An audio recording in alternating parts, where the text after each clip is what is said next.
This podcast will fail. It's mostly because nobody's going to listen to it. Now, you might prove me wrong.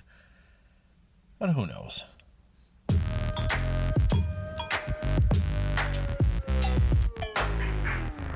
Well, upon reflection, it appears that we are on episode 8. And it's good. It's weird. It's weird, but it's good. I think I've fallen into something of a rhythm.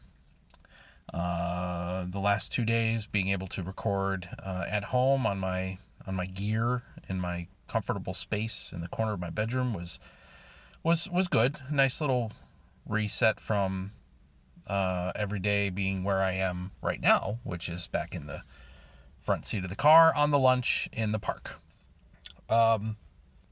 Talked yesterday about, apparently ended up talking about technical skill, or lack thereof. And really reflecting on how much I don't know. I think the idea is I was looking at it from how much of a fake it till you make it mentality have I been operating under for the past 15 years. When it comes to just about anything, I don't have formal or even informal training in any of it. Everything I do is learning hands-on, learning in the moment, learning with whatever tools and guile I have to cobble things together, like writing and audio and video and websites and whatever else happens to come to mind that I suddenly think I want to make and show the world to get noticed.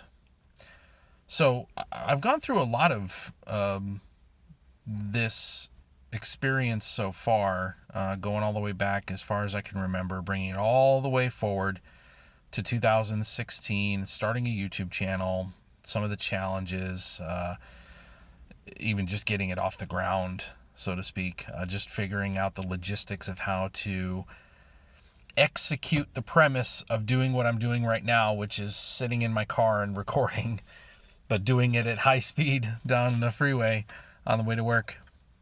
I had some successes, and I talked about some of those successes following a semi-popular YouTube personality and gleaning off of his fan base, and making friends. And some of those friends last to this day, even though that was nearly 3 years ago. I still talk to these people, quote unquote, on Facebook almost on the daily. And I interact with really awesome people that believe in what I do because they saw that I believe in what their favorite performing artist does. And that's kind of cool. And that's, I think, that the way that a community builds, and I've seen it, and I've had other associations and found myself making friends with people who are associated with others that I follow, right? It's a little bit of a circular knowledge, and there's an upside and a downside to it. But the upside first is making connections via not just the things that I create, but making connections via my interactions with other creators. Now, the good side is you, again, have the opportunity to make these friendships with people and people that you connect with and you have something in common with. And I have that. I have a very small handful of friends that stretch all the way back to 2005 and the original radio show. And they are tried and true, solid. Like, if I met these people in real life now, there'd be no hesitation. We'd be hugging, and it was like, it would have been as if we had never not seen each other in person, right? I've built that level of connection and friendship with some really cool people all over the world, literally. All over this country, in Canada, in Europe, in just every location you can think of, you start to interact with and make friends with these people. So there's the healthy handful of people that go back to the radio days. There are a couple solid-ish friends from the start of the YouTube channel, but I will admit from 2016, I really have fallen away from interacting with some of them on a regular. I don't know why that is necessarily. There was what looked like some strong friendships developing initially from my YouTube adventures, but I don't. It's probably me. I've shrank back a lot from who I deal with, who I talk to, who I have regular conversations with. There are two people in particular that I found myself having like regular Facebook calls. That's the chosen medium for me and several of my contemporaries, is to just all of a sudden, hey, you got a minute? You want to talk? And we get on and we just talk and we share these experiences, and it's almost like that actors inside the actor's studio kind of thing, where it's like I want to be able to tell these stories, these frustrations, these experiences with someone else who understands what it's like. And so many amazing conversations where I've been there to listen to them and give them my perspective, and they've reciprocated and they listen to me and give me that additional perspective and things that I didn't think of. And that's really cool. And again, these are international type people where there's literal 14-hour time differences with at least one of them in Australia. But I've formed like this friendship and this bond, and I feel like a complete ass because one of them in particular, he's had a big project going on over the past 2 weeks, and this guy's busy as hell. And I've really not been able to engage in what he's working on, and I feel like crap about that. I truly do. And it's something I don't understand why. I retreated completely, and I know that he deserves my support, and he's supported me in everything I've done since we've known each other, to the point where we've talked about, like, man, if there was ever an opportunity to hey, remember I talked about wanting to be a business owner? Yeah, he's one. And we've talked about, like, wow, how cool would it be to be able to take what he does in Australia and have me be his satellite here in the United States. But I don't know, it's money and it's time and it's other things that just don't exist. That's tough. You know, another individual who is the same age as my oldest child, and yet this is an old soul that I have had some really deep conversations with him about life and about creativity and about projects and collaborate on things. And I don't know, he's kind of fallen off the map for a bit too. I think he's probably in a similar place where I am, really just questioning what is the goal, what is the purpose, what are we doing. And one friend who is I don't know, he's definitely moved off in a different direction. He and I were pretty tight for a while. He's an actor, and I haven't talked to him much. Last time I talked to him was when I was approaching him about my most recent failed project. And I got a weird vibe from him. Yeah, that's nice. Whatever, man, good luck kind of vibe. And I think quietly, that stung a little bit. But what do I, he doesn't owe me anything. Yeah, we've had some great connections and we worked on a few things together and collaborated on some stuff. But that doesn't mean like he's beholden to me in any way.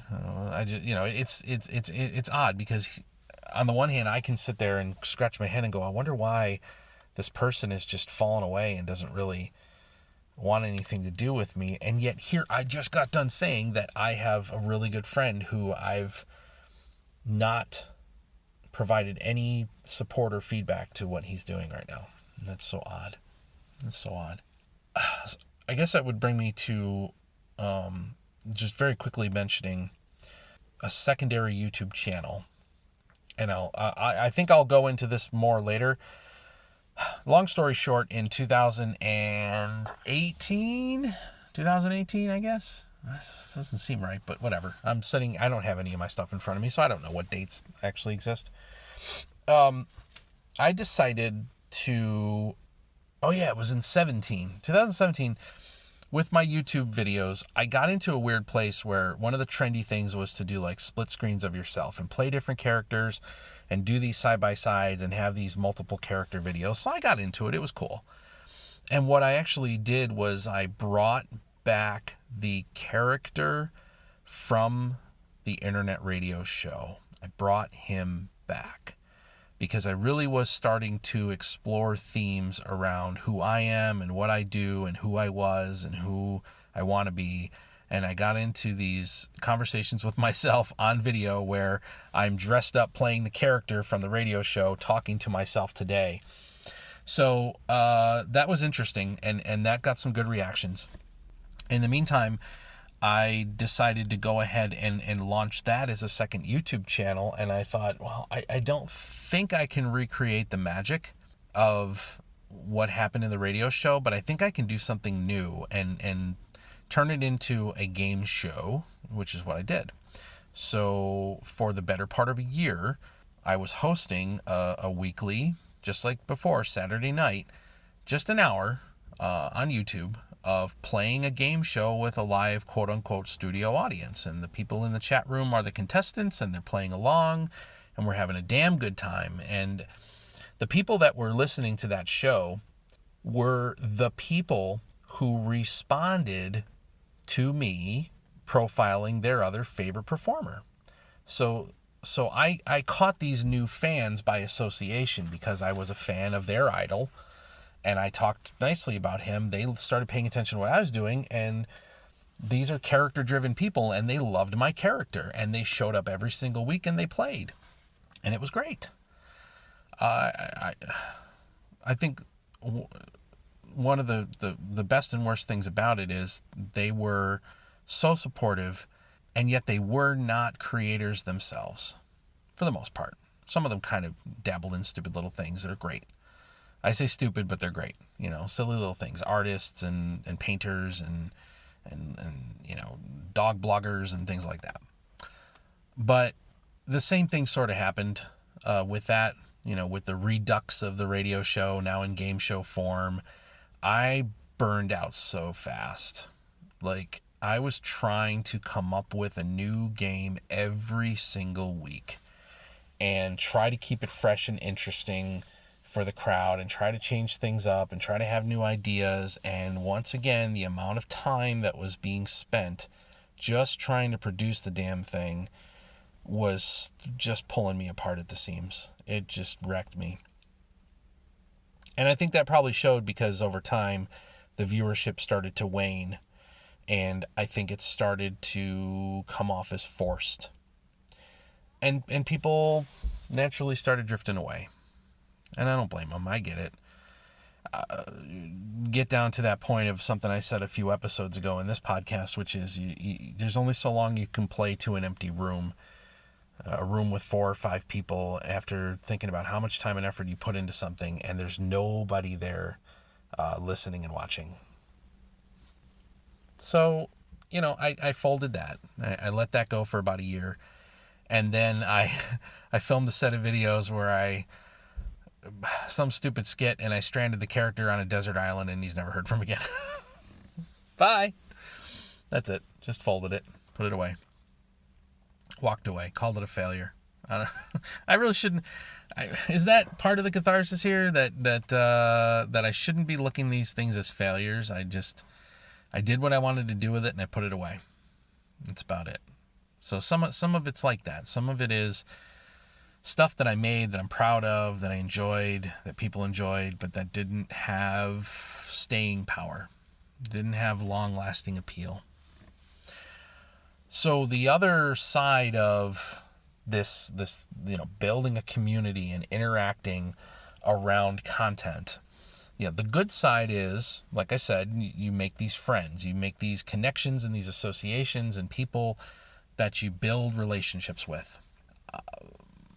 The downside, especially with YouTube, especially with YouTube, is folks that support each other for the wrong reasons.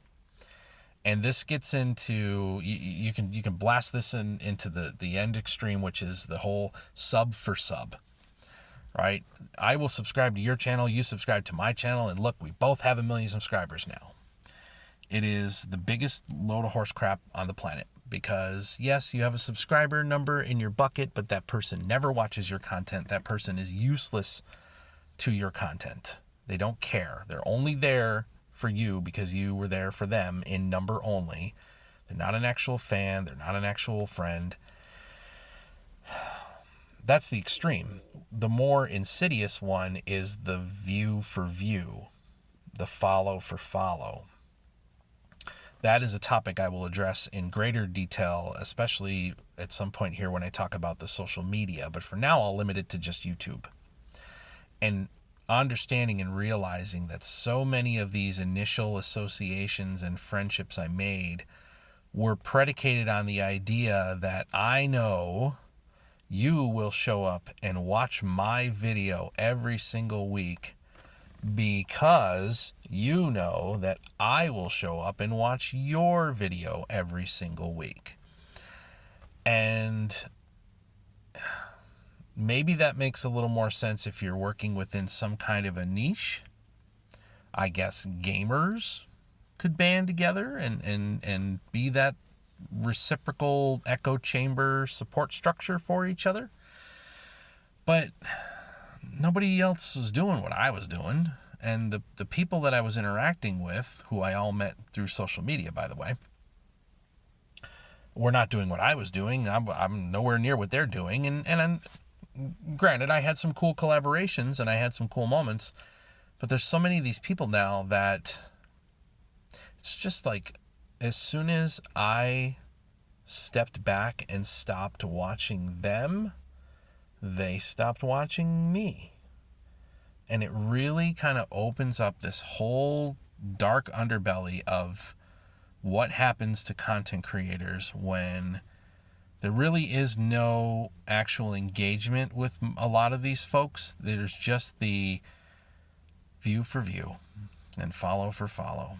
And I'm not actually interested in what you have to say. I'm just showing up and putting in the time and leaving you a comment so that you know I was here, so that you'll show up on mine. And it's just now, 4 years later, it's disgusting. And I don't know why I did it. I did it because it worked, because it grew the channel. But not really, right? It's the one-off flash in the pan, overnight success videos, the 4 or 5 that I've had that grew the channel. And yes, they're relationships, but those relationships didn't last. It wasn't based on anything more than just what it was. You watch me, I'll watch you. Which sounds dirtier than it is. It's really not. It's YouTube. It's G-rated. It's something I'm not proud of, but it's the reality. And again, there's all these mixed emotions of feeling a little bit of guilt about some of the things I didn't do, that I'm not doing now. The people I feel like I do owe them something, but I'm struggling. I'm stuck in my own head.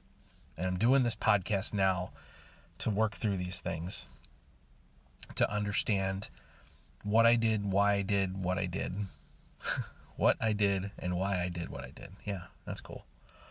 But obviously, as we creep on the 20-minute mark here, fully aware that nobody is watching this other than possibly 2 or 3 people who are jumping in on a daily basis. And I'm fairly certain that if you did jump in early on and you got a few 30 seconds in, a minute, 2 minutes, you're definitely not here at 20 minutes. But still appreciate it. I appreciate anybody responding to this. Not that I've given you any way to respond to it. That's okay. It doesn't matter who I am. My name is irrelevant. I'm just here to talk, and I appreciate anybody that takes the time, including myself, to actually listen. That's going to do it. I'm going to stop there, and we'll do it again tomorrow. Have a good one.